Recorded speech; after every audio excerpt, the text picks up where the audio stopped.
রমজানের রোজার কাফফারা কিভাবে আদায় করতে হয়? কাফফারা ৩ ভাবে আদায় করা যায়।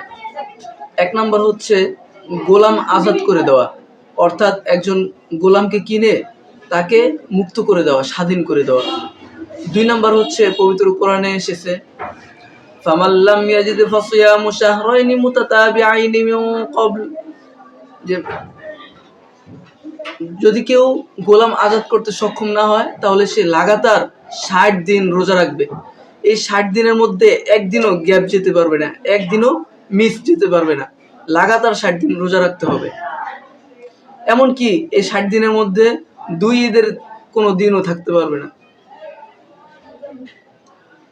তবে যদি কোনো কারণে হায়েজ নেফাসের কারণে যদি কোনো ঘাটতি হয়ে যায় কোনো রোজার, সেক্ষেত্রে ভিন্ন কথা।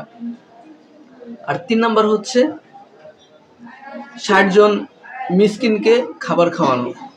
এই ৩ সূরতে রমজানের রোজার কাফফারা আদায় করতে হয়।